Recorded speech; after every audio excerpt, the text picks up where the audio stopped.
ये राजकीय महिला महाविद्यालय सादुलसर की तरफ से मैं doctor Devendra Sharma, assistant professor sociology, आज लॉकडाउन की इस समय में विद्यार्थियों के लिए एक कंटेंट के रूप में यूट्यूब के माध्यम से आयुक्तालय के निर्देशानुसार जैसा कि निर्देश हमें मिले हैं, मैं ये जानकारी परीक्षा उपयोगी विद्यार्थियों के लिए होगी जो मैं आपके सामने रखने जा रहा हूँ। हमारे बीकानेर विश्वविद्यालय के अंतर्गत फर्स्ट ईयर में सामाजिक मानव शास्त्र विषय BA प्रथम के विद्यार्थी पढ़ते रहे। ये पेपर जिसका टॉपिक सामाजिक संरचना के रूप में एक टॉपिक है विवाह, तो मैं ये कहना चाहूँगा कि विश्वविद्यालय परीक्षा के दौरान हमें किस प्रकार से प्रश्न लिखना है या छोटे प्रश्नों के रूप में कौन कौन से प्रश्न पूछे जा सकते हैं इस टॉपिक्स में से, तो उसके ऊपर भी हम साथ साथ में बात करते जाएंगे। तो मैं स्टार्ट करता हूँ। विवाह, जनजातियों में विवाह या आदिम समाजों में विवाह। विवाह एक सामाजिक संरचना जिसके आधार पर निर्धारित होती है, उसका आधार है विवाह।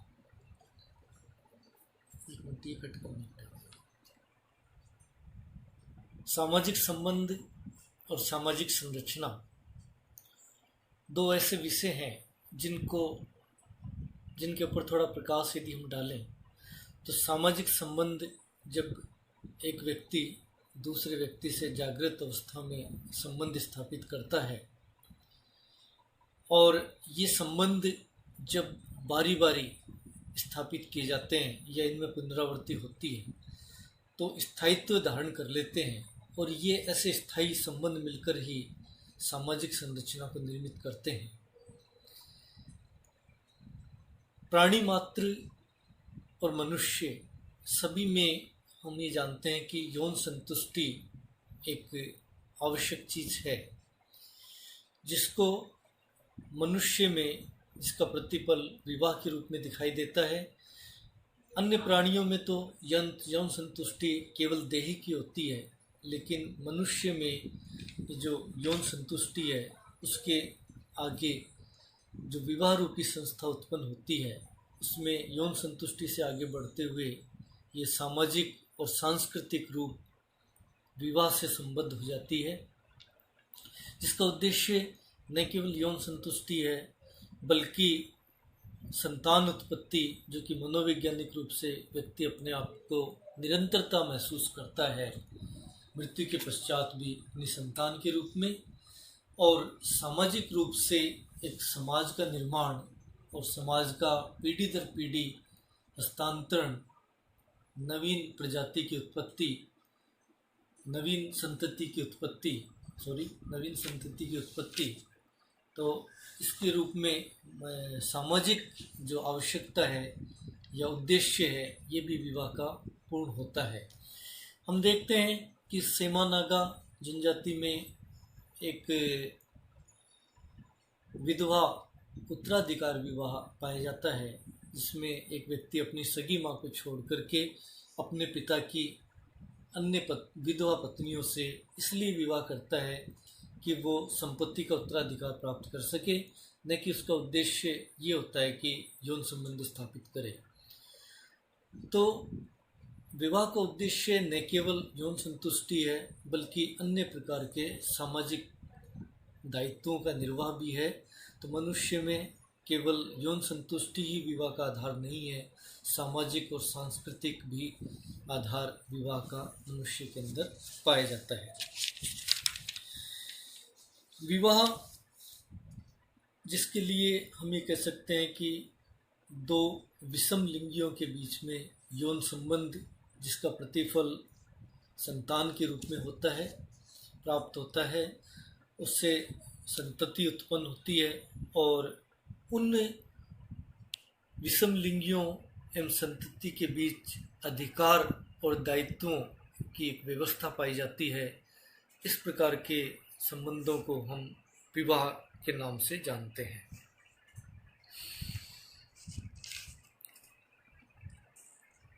विवाह की परिभाषा के रूप में मैं आपके सामने यदि विचार रखूं, तो आप जैसे परीक्षा में बड़ा क्वेश्चन लिखते हैं, तो विवाह जो भी कंसेप्ट हमारे सामने आता है, उस कंसेप्ट को आप परिभाषा जो उसके अर्थ को समेटे होती है पूरे, उस तरह की परिभाषा आप प्रयोग करें, ज़्यादा अच्छा रहेगा। और उसका रेफरेंस जरूर दें। जैसे कि मैं यहाँ पर विवाह की परिभाषा के रूप में बात करता हूँ वेस्टरमार्क के विचारों की। वेस्टरमार्क की परिभाषा जो विवाह के संपूर्ण अर्थ को स्पष्ट करती है कि विवाह एक या अधिक पुरुषों का एक या अधिक स्त्रियों से होने वाला वह संबंध है जिसे प्रथा या कानून स्वीकार करता है, जिसमें विवाह करने वाले व्यक्ति और उससे पैदा हुए संभावित बच्चों के एक दूसरे के प्रति अधिकार एवं कर्तव्यों का समावेश होता है। वेस्टरमार्क की ये परिभाषा है वो the history of human marriage book के अंदर दी गई है। तो हम इस बुक का भी नाम उसके अंदर परीक्षा में कोटेशन के साथ में शामिल करेंगे और परिभाषा को देंगे।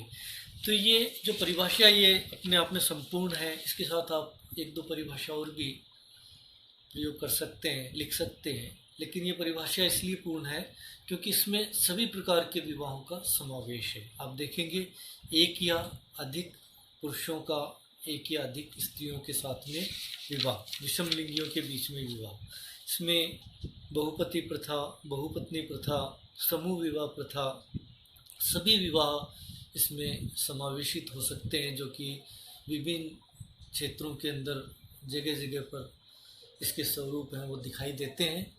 और इसमें अधिकार और दायित्वों की बात कही गई है संतानों के साथ में। तो जो अधिकार और दायित्वों की व्यवस्था है उसके रूप में इस विवाह को परिभाषित किया गया है। तो इस आधार पर हम ये कह सकते हैं कि विवाह यौन संतुष्टि का आधार होता है, मनुष्य की समाज की निरंतरता का आधार होता है। इसी के फलस्वरूप परिवार की उत्पत्ति होती है, इसी के फलस्वरूप नातेदारी की उत्पत्ति होती है। और ये एक तरह से आर्थिक उद्देश्य से भी संबंधित है कि इसमें स्त्री पुरुष कई बार श्रम विभाजन के चलते परिवार के कार्यों, घर के कार्य जो कि स्त्री के द्वारा संपादित किए जाते हैं, घर से बाहर के कार्य पुरुष के द्वारा संपादित किए जाते हैं।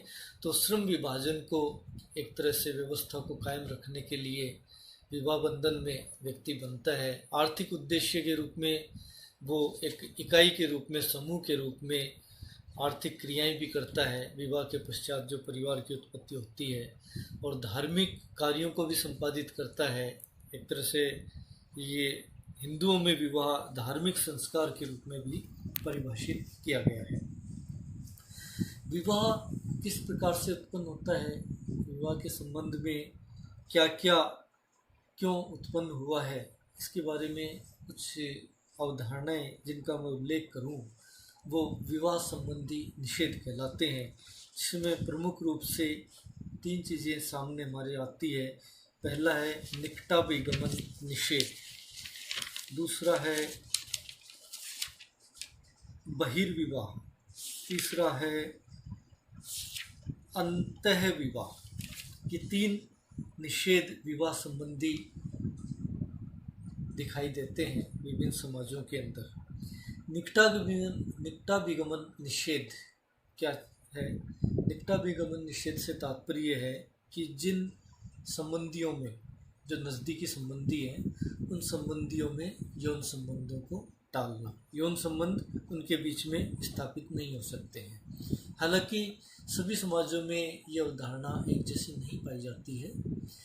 हम बात करें कि प्राचीन काल के मिस्र, फारस, पीरू, हवाई द्वीप, इनका, कांगो, इन जनजातियों की, तो इन जनजातियों में जो निकट संबंधी है, भाई बहन, माता पुत्र, या इस तरह की जो संबंध है उनके बीच में भी यौन संबंध है वो पाए जाते थे, क्योंकि ये लोग आपस में एक रक्त की शुद्धता की भावना इन लोगों में पाई जाती है।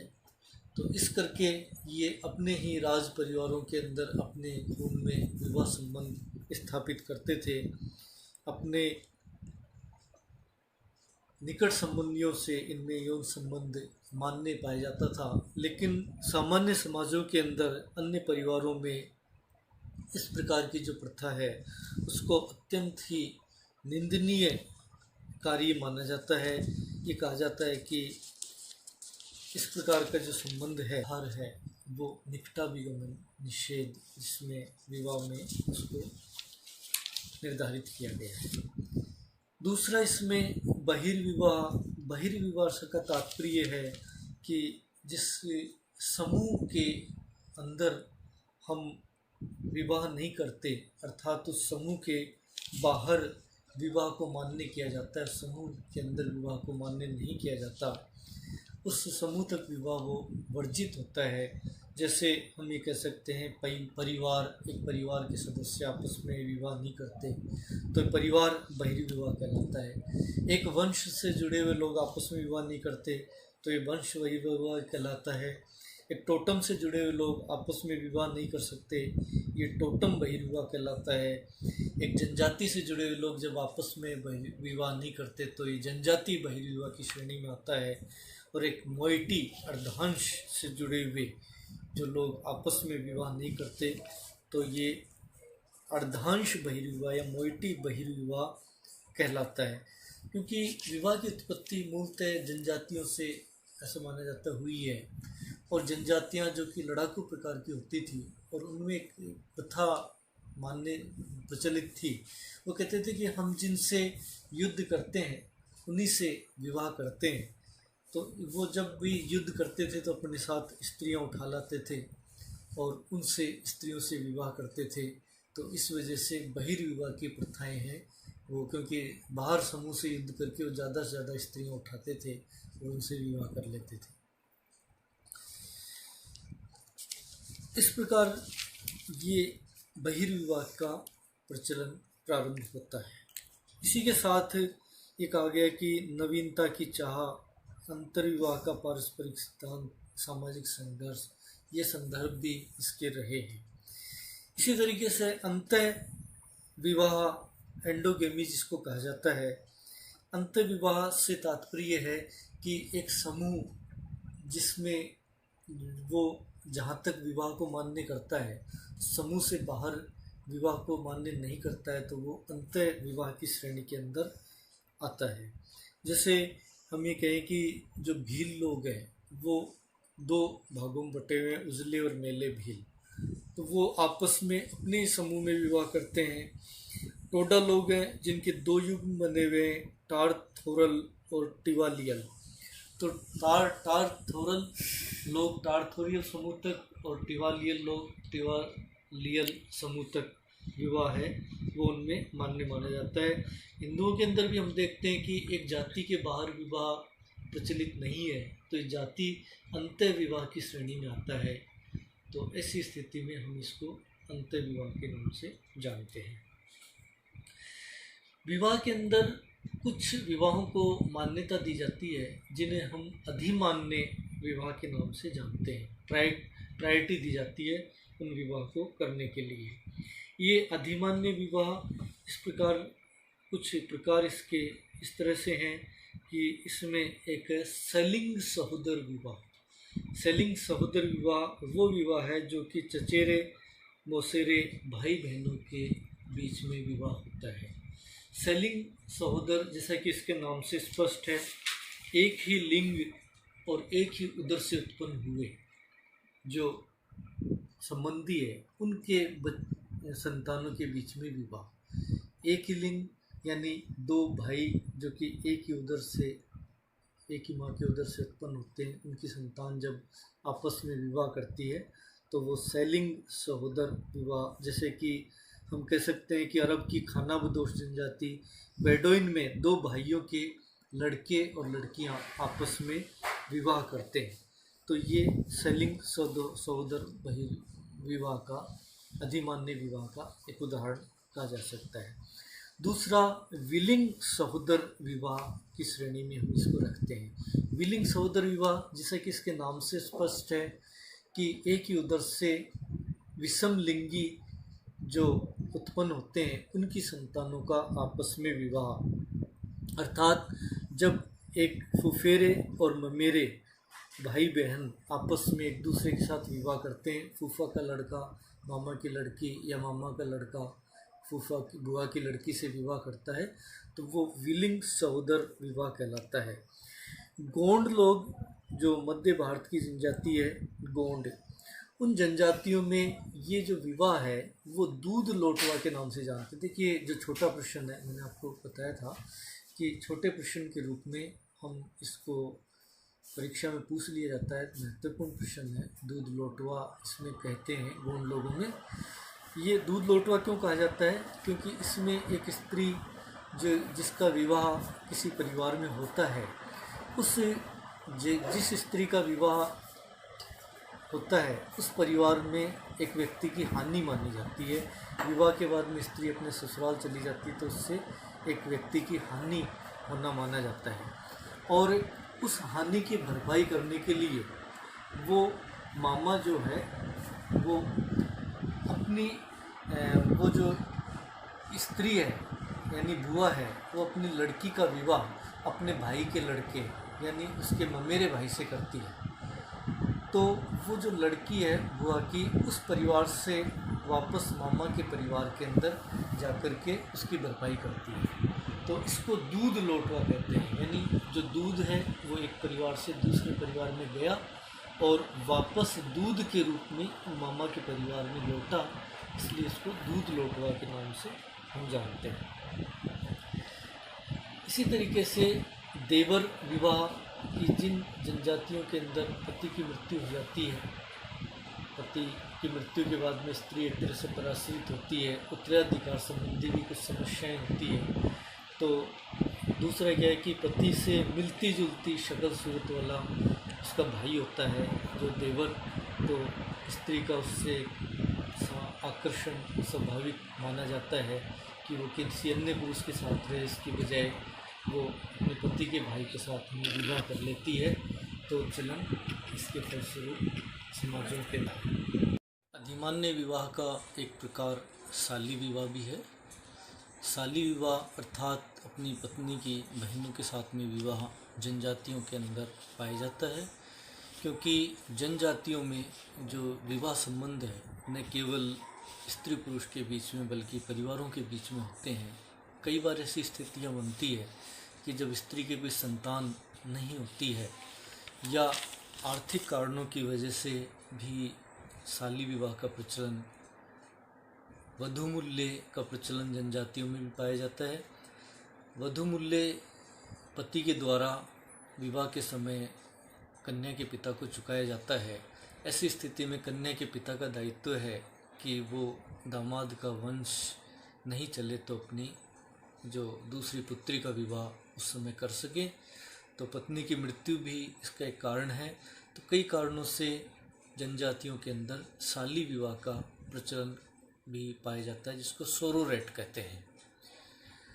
इसी प्रकार से विधवा उत्तराधिकार विवाह सेमानागा जनजाति में एक व्यक्ति अपनी सगी माँ को छोड़ करके अपने पिता की अन्य विधवा स्त्रियों से विवाह करता है।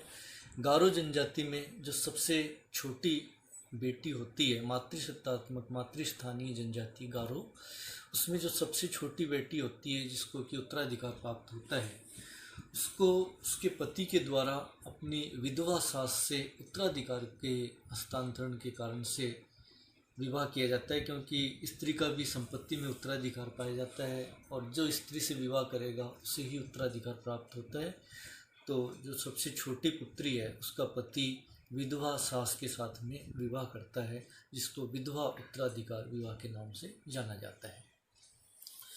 अब हम बात करें विवाह के जो भेद हैं, forms of marriage. Forms of marriage में मुख्य रूप से जो प्रकार हैं वो एकल विवाह है, बहुपति प्रथा है या बहुपत्नी प्रथा है। एकल विवाह, एक समय में एक स्त्री का एक पुरुष के साथ में विवाह। क्रमिक एकल विवाह भी इसका एक प्रकार है कि एक समय में यदि मृत्यु हो जाती है तो वो पुनः विवाह कर लेता है। इसको क्रमिक एकल विवाह की श्रेणी में रखा जाता है। बहुपति प्रथा बहुत सारी जनजातियों के अंदर देखी जा सकती है और ये जनजातियाँ जो किस कारण से इनमें बहुपतित्व की प्रथा पाई जाती है, तो मुख्य रूप से जो मानव शास्त्री है उनके द्वारा इस चीज़ का उल्लेख किया गया है कि जहाँ पे स्त्री पुरुष अनुपात संतुलित नहीं होता है, स्त्रियों की संख्या कम होती है या वधू मूल्य ज़्यादा पाया जाता है, और कई जनजातियाँ ऐसी है जिसमें जन्म लेने पर ही स्त्रियों को मार दिया जाता है तो अनुपात गड़बड़ा जाता है, या कई जनजातियों में पुरुष संतति ज़्यादा उत्पन्न होती है, स्त्री संतति कम उत्पन्न होती है, या स्त्री को भार स्वरूप समझा जाता है तो जन्म से ही मारने की प्रथा है वो पाई जाती है।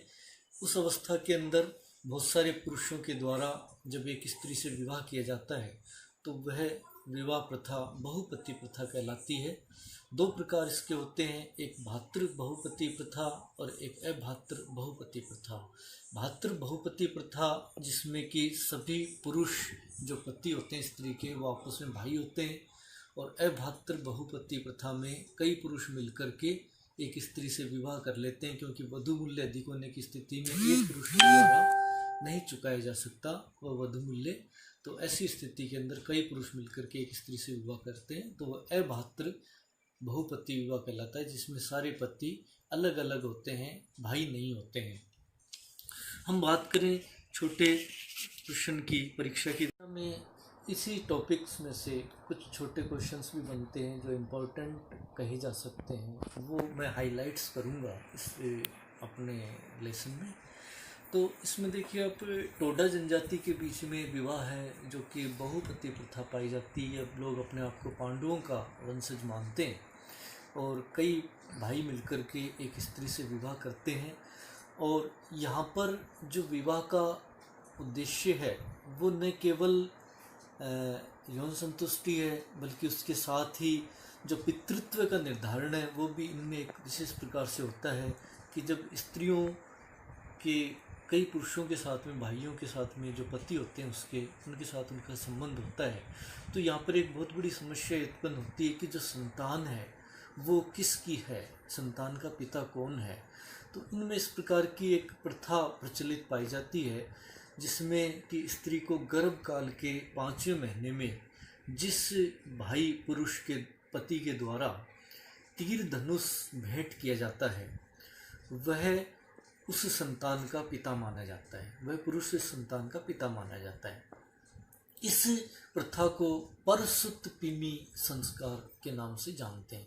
तो छोटे प्रश्न के रूप में आपसे पूछ लिया जाता है कि परसुत पिमी संस्कार किसको कहते हैं, तो आप लिखेंगे कि टोडा जनजाति जो कि बहुपति प्रथा जिसमें पाई जाती है और 5वें गर्भकाल की स्त्री के 5वें महीने में उसको जब तीर धनुष जिस भाई पति के द्वारा भेंट किया जाता है, जो आपस में भाई होते हैं, वो उस संतान का पिता माना जाता है। चाहे से वो जैविक रूप से संतान किसी भी पुरुष की हो सकती है, लेकिन सामाजिक रूप से उसे संतान का पिता उसे ही माना जाता है। तो इस प्रकार से हम देखते हैं कि इसके अलावा विवाह के भेद में बहुपत्नी प्रथा एक विवाह का प्रकार है जिसमें एक आ गया कि वही स्त्री पुरुष अनुपात में स्त्रियों की संख्या ज़्यादा, या कई बार मध्ययुगीन भारत में हम देखते हैं कि सामाजिक प्रतिष्ठा का सूचक मानी जाती थी एक से अधिक पत्नियां रखना, या जो जनजातियां हैं वो लड़ाकू किस्म की होती हैं, आक्रमण करती अपने साथ स्त्रियां उठा लाती हैं। तो ऐसी स्थिति में उन स्त्रियों पहले से विवाहित व्यक्ति उन स्त्रियों के साथ पुनः विवाह कर लेता था ताकि घरेलू कामकाज आदि कार्यों के अंदर भी सहयोग प्राप्त हो सके। ऐसा माना जाता था कि गर्भावस्था के दौरान स्त्री असहाय प्रकार की हो जाती है तो अन्य स्त्री घर के कार्य संभाल सकती है। तो कुछ कारणों को मानव शास्त्रियों ने ये बताया है कि बहुपत्नी प्रथा जिसमें एक पुरुष के एक से अधिक स्त्रियों से विवाह होता है वो बहुपत्नी प्रथा के अंतर्गत आता है। और इसमें भी वही दो प्रकार हैं, भगिनी बहुपत्नी विवाह और अभगिनी बहुपत्नी विवाह। अर्थात जब सारी स्त्रियां आपस में बहनें हो, जो पुरुष की पत्नियां हैं वो भगिनी बहुपत्नी विवाह, और जब बहनें नहीं हो विवाह के अंतर्गत जब सारी स्त्रियां बहनें नहीं हो तो वो अभगिनी बहुपत्नी विवाह के नाम से जाना जाता है। शाली विवाह और देवर विवाह दोनों ही कारण हैं बहुपत्नी विवाह की प्रचलन के, जो जनजातियों के अंदर देखे जा सकते हैं। वधू मूल्य भी इसका एक कारण है जनजातियों के अंदर। इसके अलावा समूह विवाह के नाम से जब स्त्रियों का एक समूह से पुरुषों का एक समूह विवाह करता है तो वो समूह विवाह प्रथा, ये कहते हैं कि प्रारंभिक रूप विवाह का है। जब से विवाह का उसके बाद में वर्तमान समय में एक विवाह का प्रचलन है वो पाया जाता है। जनजातियों के अंदर विवाह या जीवन साथी चुनाव के कितने तरीके हैं, अलग अलग तरीकों के माध्यम से जीवन साथी का चुनाव है वो किया जाता है। इसमें यदि हम बात करें कि परीक्षा की दृष्टि से ये एक बड़े प्रश्न के रूप में पूछा जाता रहा है ज़्यादातर कि जीवन साथी चुनाव के कौन कौन से तरीके हैं जनजाति के अंदर, तो आप जब भी परीक्षा में मानव शास्त्र का विवाह का टॉपिक तैयार करें तो इस प्रश्न को विशेष महत्व की दृष्टि से आप पढ़ें। इसमें सबसे पहला तरीका है परिवीक्षा विवाह, मैरिज बाई प्रोबेशन। परिवीक्षा विवाह के अंतर्गत वह विवाह जिसमें विवाह से पूर्व स्त्री युवक के साथ में रहती है और वो 1 साल तक उनके बीच में देखा जाता है कि तालमेल हो सकता है या नहीं, और ऐसी स्थिति में स्त्री की संतानोत्पत्ति का भी ट्रायल हो जाता है। और यदि स्त्री गर्भवती हो जाती है तो विवाह करवा दिया जाता है, और यदि गर्भवती होने के बावजूद स्त्री से विवाह नहीं करता है पुरुष तो ऐसी स्थिति में कुछ हर्जाना कन्या के पिता को उस पुरुष को चुकाना पड़ता है।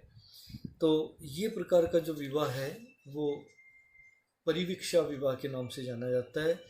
अफ्रीका की जो जनजाति है दार्लुंग और कुकी, उन जनजातियों के अंदर इस प्रकार के विवाह का प्रचलन पाया जाता है। दूसरा जीवन साथी चुनाव का तरीका हरण विवाह के नाम से हम लोग जानते हैं, जनजातियों में प्रचलित है। और ऐसा माना जाता है कि जो प्रारंभिक समय में लड़ाकू प्रकार की जनजातियां थी वो स्त्रियों का हरण करके ला करके उनसे विवाह करती थी। वर्तमान में जो इसका स्वरूप रह गया है उसको हम अभिनयात्मक हरण के नाम से जानते हैं, जिसमें वास्तविक हरण नहीं होता है लेकिन हरण का अभिनय किया जाता है, क्योंकि ऐसा माना जाता है कि ये प्राचीन परंपरा का अवशेष के रूप में दिखाई देता है।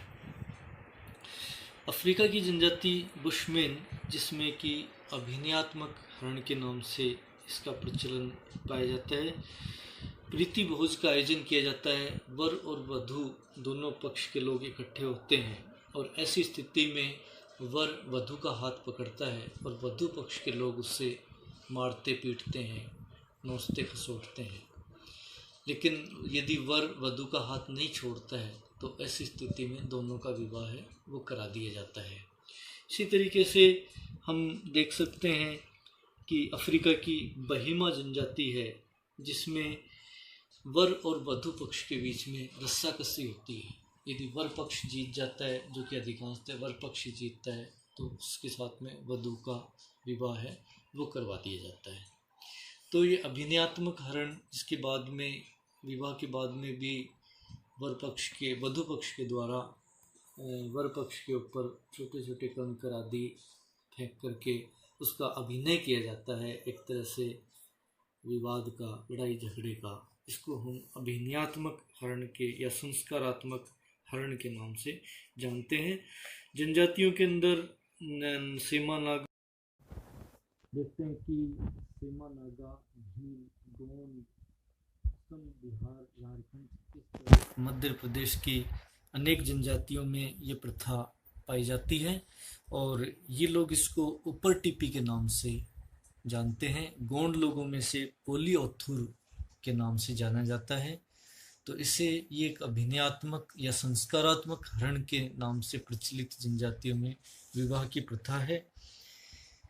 इसके अलावा जीवन साथी चुनाव का जो तरीका है जो पाया जाता है वो परीक्षा विवाह के नाम से मैरिज बाय ट्रायल, जिसको कि परीक्षा विवाह के रूप में हम लोग जानते हैं। अनेक जनजातियों के अंदर विवाह करने से पहले वर को परीक्षा देनी होती है और गुजरात के भीलों में इस प्रकार की ये प्रथा है वो पाई जाती है, जिसको कि गोल गाधेड़ों के नाम से छोटे प्रश्नों के रूप में कई बार विशेष रूप से पूछ लिया जाता है कि गोल गाधेड़ों क्या है।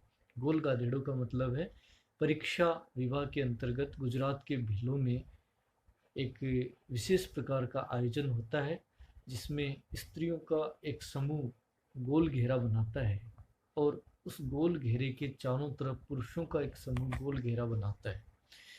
बिल्कुल बीचों बीच एक लंबे खंबे के ऊपर या पेड़ के ऊपर गुड़ और नारियल बांध दिया जाता है और अब नृत्य होता है। स्त्रियों का घेरा अंदर की ओर नृत्य करता है, पुरुषों का घेरा बाहर की ओर नृत्य करता है। उस नृत्य के दौरान पुरुषों का घेरा में से पुरुष स्त्रियों के घेरे को तोड़ते हुए जो भी कोई पुरुष वो नारियल और गुड़ प्राप्त करने की कोशिश करते हैं और स्त्रियां झाड़ू लेकर डंडे लेकर उन पुरुषों के ऊपर पीटने के लिए भागती है, उनको पीटती है और गुड़ और नारियल प्राप्त नहीं करने देती। लेकिन जो पुरुष गुड़ और नारियल प्राप्त करने में सफल हो जाता है वो स्त्रियों के घेरे में से किसी भी स्त्री के साथ में विवाह कर सकता है।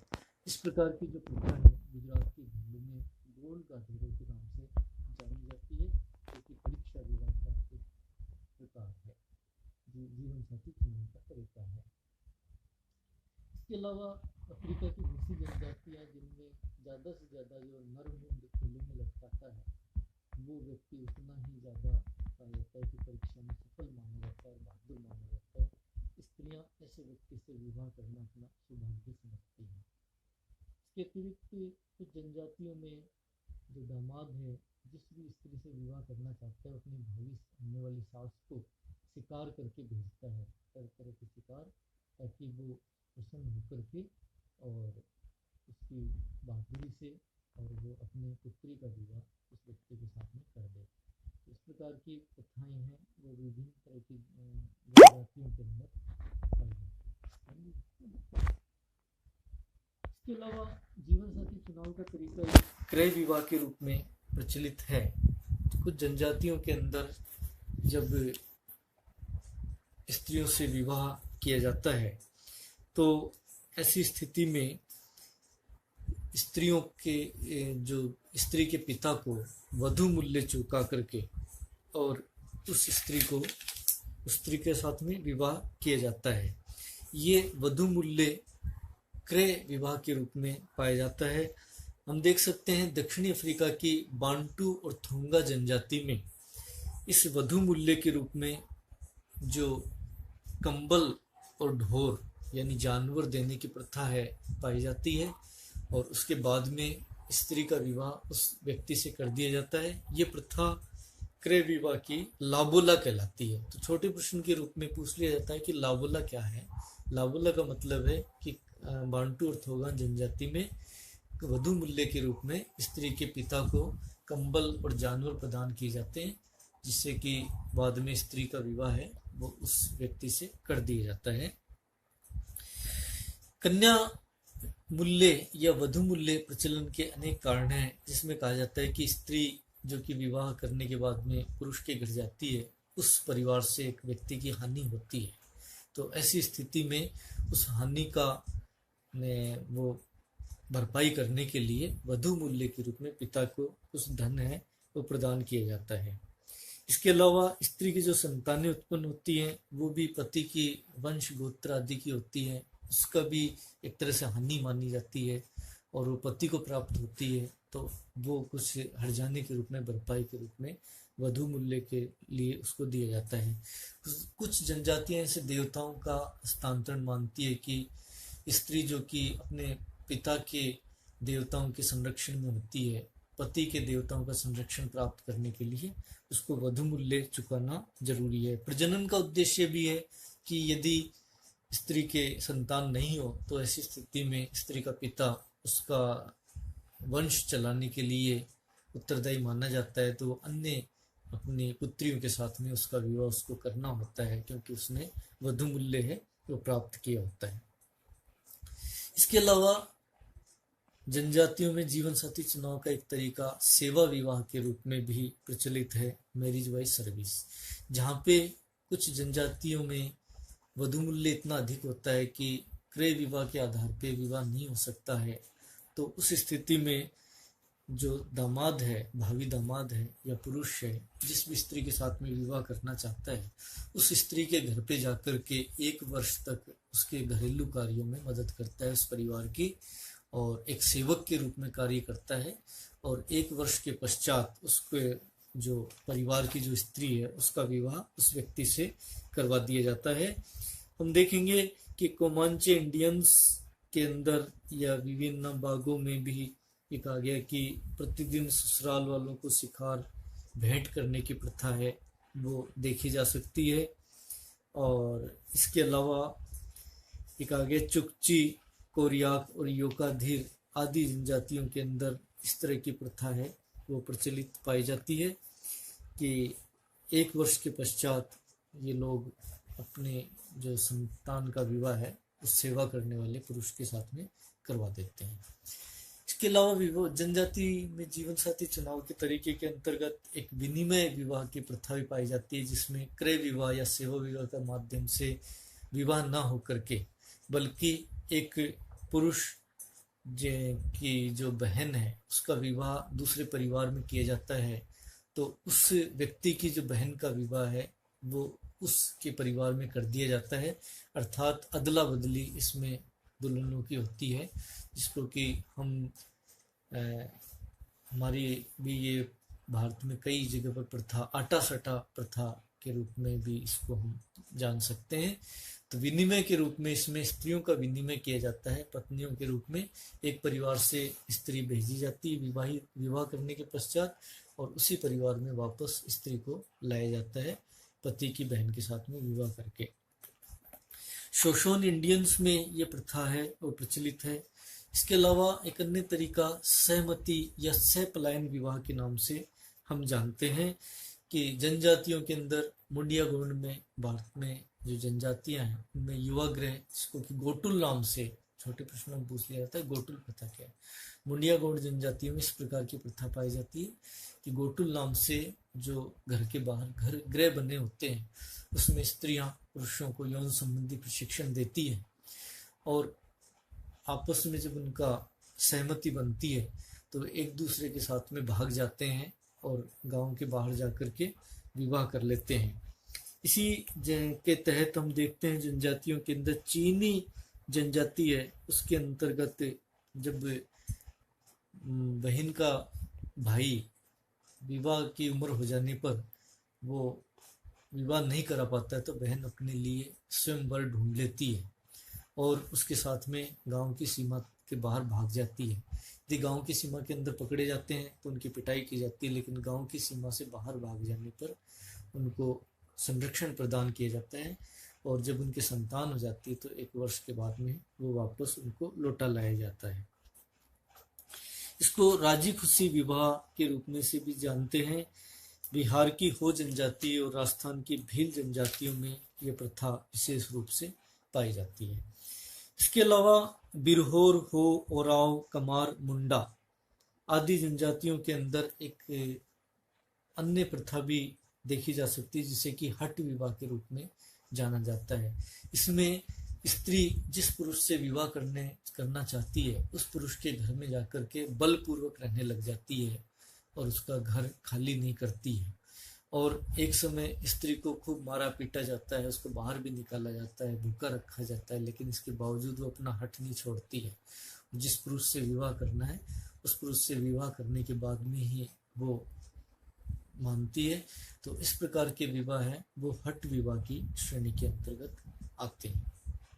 इसके अलावा जैसे मैंने पहले बताया कि विधवा उत्तराधिकार विवाह सीमा नागा जनजाति में पाया जाता है कि जो अपनी विधवा जो सास है, अपनी सगी माँ को छोड़ करके वो पुरुष विवाह करता है उत्तराधिकार के कारण से। गारो जनजाति में सबसे जो छोटी पुत्री, जिसको कि नोक्रोम कहा जाता है, और जिसके पति को नोक्रोम कहा जाता है, पुत्री को नकुना कहा जाता है, वह अपनी विधवा सास से विवाह करता है उत्तराधिकार संरक्षण के कारण से, तो इसको विधवा उत्तराधिकार की श्रेणी के अंदर शामिल किया जाता है। इस प्रकार से ये जीवन साथी चुनाव के कई तरीके जनजातियों के अंदर प्रचलित हैं। मैं समझता हूँ कि ये फर्स्ट ईयर में के बच्चों के लिए जो काफ़ी काम आएगी विषय वस्तु सामग्री, मैंने प्रयास किया है कि कंटेंट के माध्यम से इसको आप तक प्रेषित करने का। धन्यवाद।